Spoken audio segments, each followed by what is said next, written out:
I am going to start this video by saying something that might make you want to turn it off immediately. In fact, it might make you want to reach through the screen and punch me in the face. Here it is. Your trauma does not exist. The pain you feel from your childhood, it's not the reason you are unhappy today. The insecurities you have because of how your parents treated you, they aren't the reason you can't succeed. It isn't a disease you caught. It is a tool you created. Everything you are suffering from right now is a choice. You are not a victim of your past. You are the architect of your misery. Now, before you go down to the comment section to write an angry essay, please listen. These are not my words. This is the brutal, earth-shattering philosophy of Alfred Adler, one of the three giants of 19th century psychology alongside Freud and Jung. While he argues that the past is a ghost, it has no power over you unless you give it power.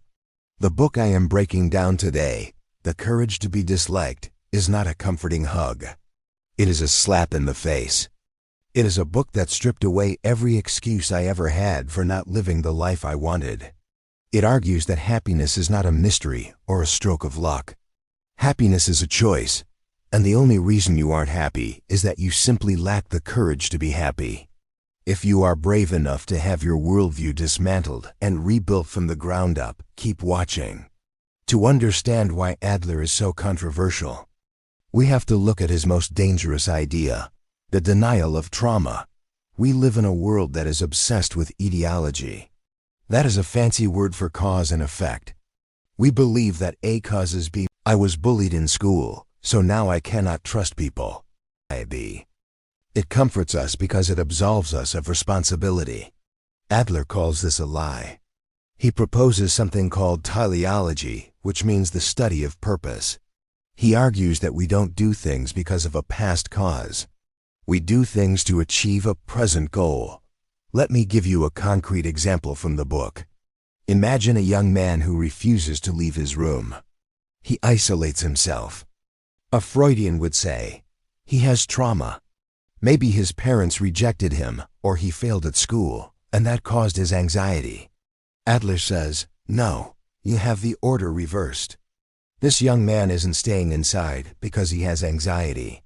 He created the anxiety so that he could stay inside. Why? Because his goal, his hidden purpose, is to avoid getting hurt by others. He wants to avoid judgment. He wants his parents to worry about him and give him attention. To achieve that goal, he needs a reason to stay in his room. So his brain manufactures fear and anxiety as a tool to justify his actions. He fabricates his own illness to protect his ego. This is a terrifying thought because it implies that we are using our trauma as a shield. We cling to our unhappy past because it is a convenient excuse not to face the challenges of the present. As long as I can say I'm this way because of my parents, I don't have to change. I can stay in my comfortable, unhappy, familiar zone. Adler is telling us that you are not broken. You are simply operating under a mistaken goal. And since you chose this lifestyle, you can choose to change it right now. But how do we do that? We have to understand the nature of our emotions. Think about the last time you got angry. Really angry. Maybe a waiter spilled coffee on your new shirt. You exploded. You shouted at him. If I asked you why you shouted, you would say, I couldn't help it. He spilled the coffee.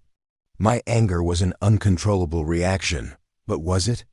Imagine this. You are shouting at the waiter, your face is red, you are furious. Suddenly your phone rings.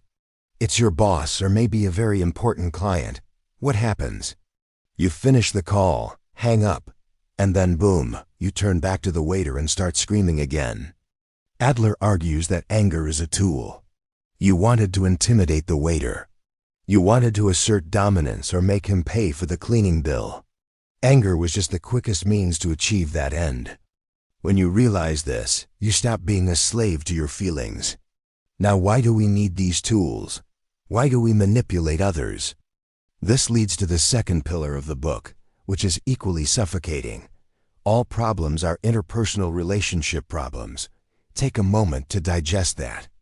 If you were the only human being left on the planet, No other people, no society, just you.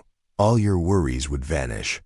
You wouldn't worry about being too short, because there would be no one tall to compare yourself to.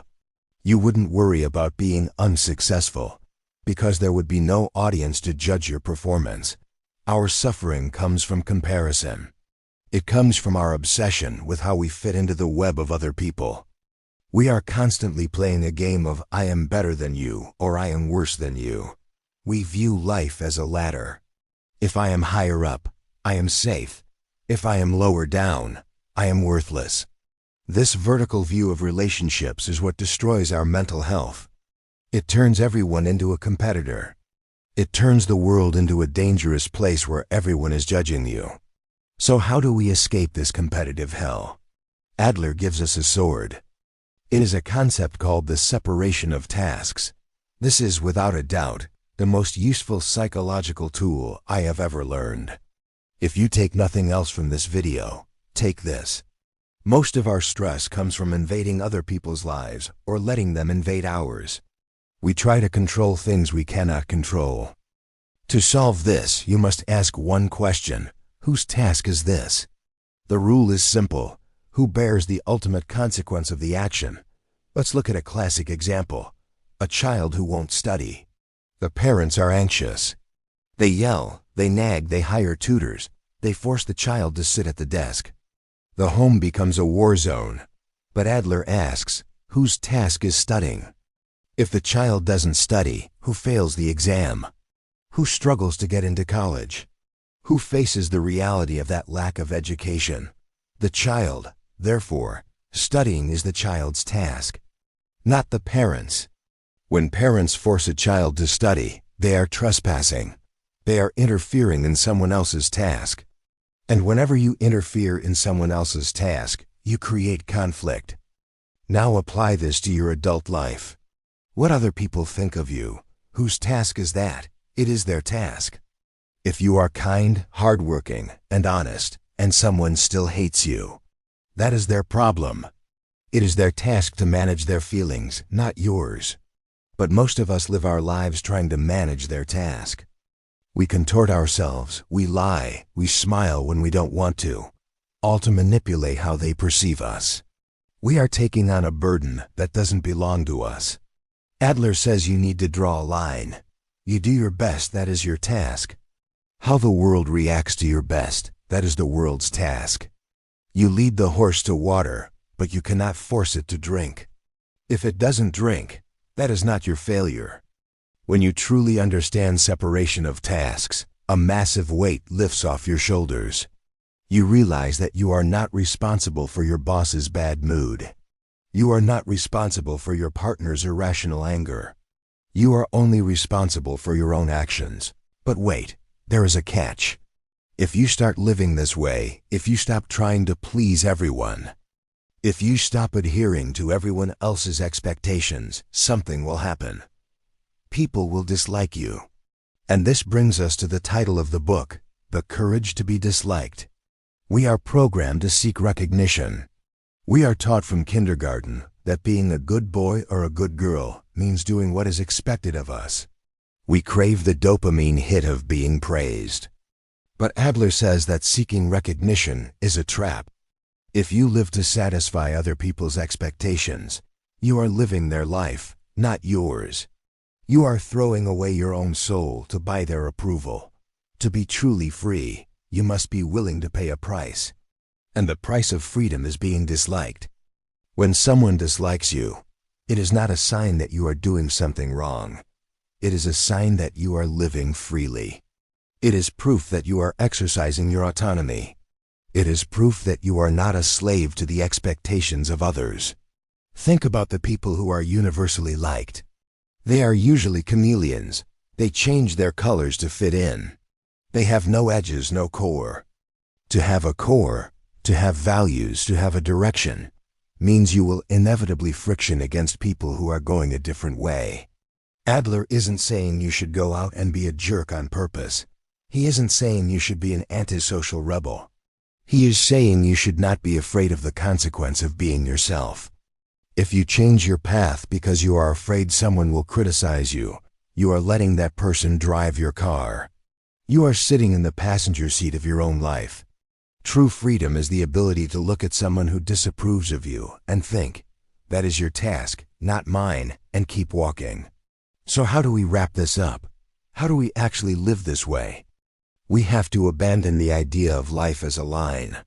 We tend to think of life as a journey from point A, birth, to point B, success, death. We think that if we don't reach the mountaintop of success, the whole journey was a failure. We endure a miserable now for the sake of a glorious later. Adler says life is not a line. Life is a series of dots. It is a series of moments called now. If you are dancing, you aren't focused on arriving at a specific spot on the floor. You are focused on the dance itself. You are focused on the music right now. If you live in the past, etiology and trauma, you are dead. If you live for the future, worry and validation, you are hallucinating. The only reality is right here. The meaning of life isn't something you find at the end of the rainbow. It is something you assign to yourself right now in this moment. The philosophy of the courage to be disliked is simple, but it is not easy. It demands that you stop acting like a victim. It demands that you stop making excuses. It demands that you look in the mirror and say, no one is coming to save me. I must save myself. It asks you to make a choice. Will you continue to live a life trying to please people who don't matter? Will you continue to let your past define your future? Or will you have the courage to be misunderstood? The courage to be judged? The courage to be disliked? Because on the other side of that fear lies the only thing worth having, your freedom. The choice, as always, is yours.